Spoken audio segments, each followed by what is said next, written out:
দেখো, describe the advantage and disadvantage of break-even analysis. G sir. এই ক্ষেত্রে কিছু সুবিধা আছে। ব্রেক-ইভেন অ্যানালাইসিসের কিছু অসুবিধা তো আমরা আগে পড়লাম, তো বাকি সুবিধাগুলো পড়া হয় নাই, সুবিধাগুলো দেওয়া আছে। তো আগে যে অসুবিধাটা বললাম ওই অসুবিধাগুলো লিখে দিলেও হয়ে যাবে, বুঝতে পারছো কি? কিন্তু সুবিধাটা করতে হবে, সুবিধাটা করতে হবে। Advantage of break even analysis. তো ব্রেক ইভেন অ্যানালাইসিসে কি কি সুবিধা পাওয়া যাইতে পারে সেই বিষয়গুলো আমরা একটু দেখি। দেখো, break even analysis the relationship between cost volume and profit at the various level of activity.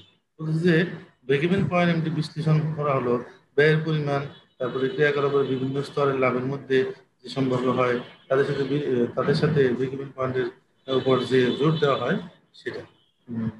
With emphasise মানে জোর দেওয়া, being place the break even point. সাধারণত কস্ট ভলিউম প্রফিট অ্যানালাইসিস করতে যায় ব্রেক ইভেন পয়েন্টের উপর সবচেয়ে বেশি জোর দেওয়া হয়ে থাকে। Break even point is where business neither receive or profit nor a loss. This is where when total money received from sale is equal to total money spent to produce the item.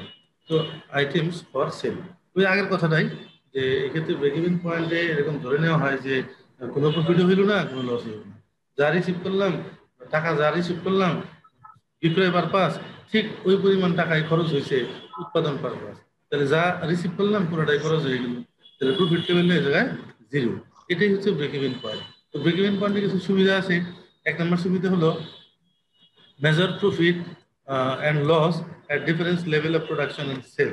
একটা নির্দিষ্ট লেভেলের উৎপাদন এবং বিক্রয়ের কি পাওয়া যায়, profit অথবা লস ক্যালকুলেশন করা সহজে বের করা যায়, বা উৎপাদন ও বিক্রয়ের বিভিন্ন স্তরের যে লাভ বা লোকসান এটা পরিমাপ করা যায়।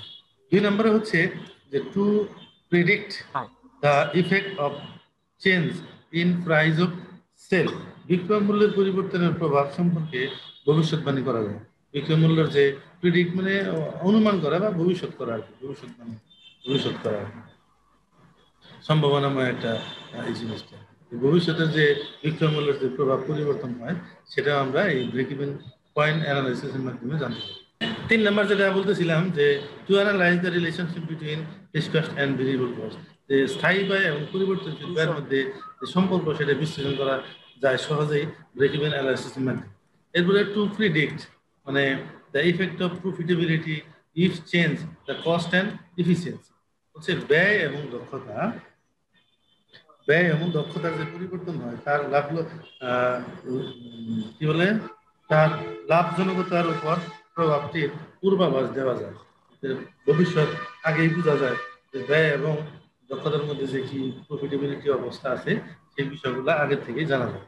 Even though break even has disadvantage use are also several demerits break even analysis. তার মানে কিছু সুবিধা থাকা সত্ত্বেও কিছু অসুবিধাও আছে। এই অসুবিধাগুলো দেখো, আছে। যে অসুবিধাগুলো আমরা একটু আগে বললাম লিমিটেশন, ওই অসুবিধাগুলাই একটু শর্টকাট ভাবে দিচ্ছে, এটা দেখাই দিই।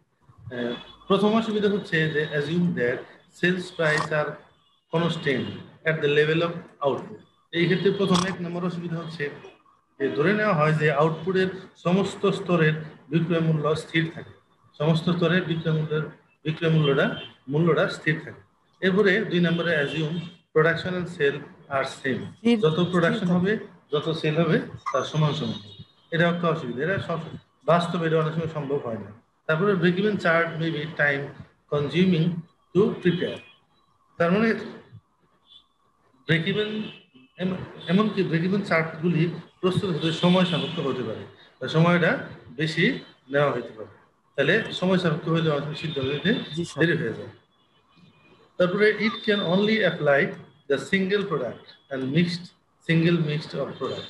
তাহলে এই ক্ষেত্রে কেবলমাত্র একটি একক পণ্য বা পণ্যগুলির একক মিশ্রণের জন্য প্রযোজ্য।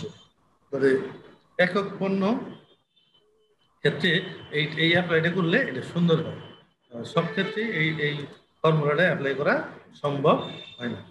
এই ছিল আমাদের কিছু অসুবিধা বললাম।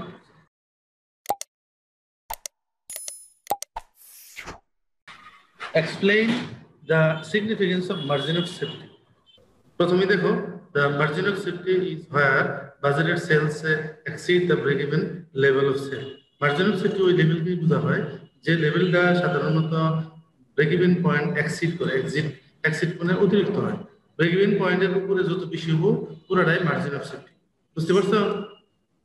ব্রেক-ইভেন পয়েন্ট মানে সুরক্ষা মার্জিন হচ্ছে যেখানে মানে আমাদের বাজেটের দিকটা আছে, এটা কি হবে, ব্রেক-ইভেন পয়েন্টকে ছাড়িয়ে যাবে। ব্রেক-ইভেন পয়েন্ট যদি 10,000 হয়, তুমি যদি 12,000 বিক্রি করো, ওই যে অতিরিক্ত 2,000, ওই 2,000টাই হচ্ছে মার্জিন অফ সেফটি। বুঝতে পারছো? তারপর হচ্ছে to get margin of safety, you subtract break-even sales from the budgeted actual sales.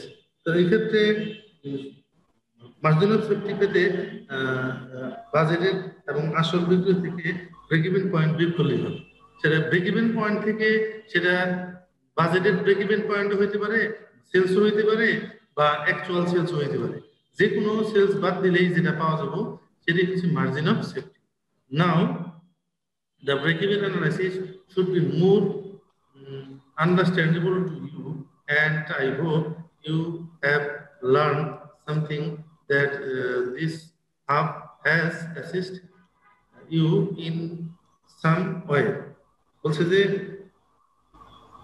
এখন বিরতি মানে ব্রেক-ইভেন পয়েন্ট এবং বিশ্লেষণ আমাদের তোমার এবং বোধগম্য হওয়া উচিত, যে বিষয়টা নিয়ে কথা বললাম।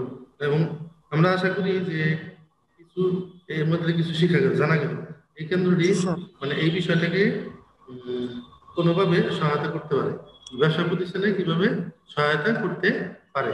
বিষয়টা তো আমরা বুঝলাম না, যে ব্রেক-ইভেন পয়েন্টও বুঝলাম, ব্রেক-ইভেন পয়েন্টের উপরে যত বিক্রি করলাম ওইটা গেল মার্জিন অফ সেফটি। তো এটা এই কথা বলছি যে আমি আশা করি যে আমরা বিষয়টা শিখে এটা কিছু সহযোগিতা বা শিখলাম, ভবিষ্যতে কিছু সহযোগিতা পাবো। তারপরে হচ্ছে যে margin of safety is exceed the budgeted or actual sales over the break-even volume sale. ওই কথাটাই লিখছে যে মার্জিন অফ সেফটি হচ্ছে বাজেটেড অর অ্যাকচুয়াল সেলস অপেক্ষা থেকে যখন আমরা ব্রেক-ইভেন পয়েন্ট করব, মাইনাস করব, আই মিন ব্রেক-ইভেন পয়েন্ট যখন এক্সিট করবে বাজেটেড সেল বা অ্যাকচুয়াল সেল, সেই এক্সিট পয়েন্টটাই হচ্ছে আমার break-even margin of safety point. Break-even পয়েন্টের উপরে যত সেল হবে পুরোটাই হচ্ছে মার্জিন অফ সেফটি। তারপর হচ্ছে it state amount by which sale can be drop before the loss begin to the income. বলছে যে এটি ক্ষতির পরিমাণ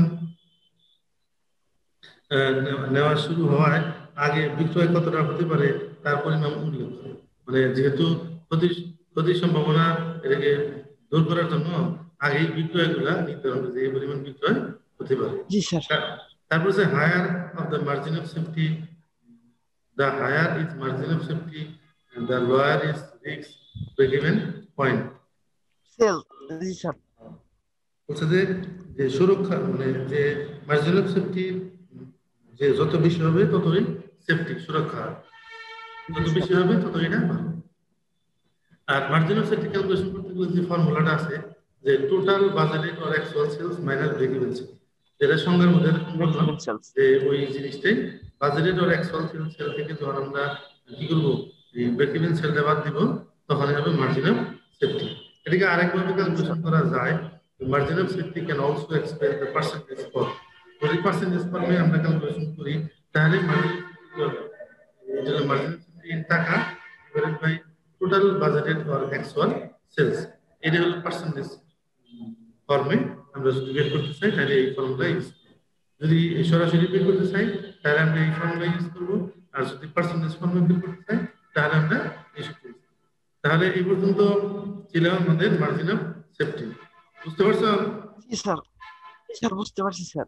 মোটামুটি এই কয়েকটা থিওরি গত ক্লাসে আমরা পড়ছি, থিওরি আজকে যা বললাম এই সবগুলো থিওরি, এই থিওরিগুলো পড়া থাকলে পরীক্ষায় অ্যানসার করতে পারবা, পাশাপাশি অঙ্ক বুঝতেও সহজ। আমরা আগামী ক্লাস থেকে ইনশাআল্লাহ অঙ্ক নিয়ে আলোচনা করব। তো আজকে এই পর্যন্তই থাক, কথা হবে পরবর্তী ক্লাসে ইনশাআল্লাহ। পরবর্তী ক্লাসে তাহলে স্যার দেখা হইতেছে। ঠিক আছে, আসসালামু আলাইকুম।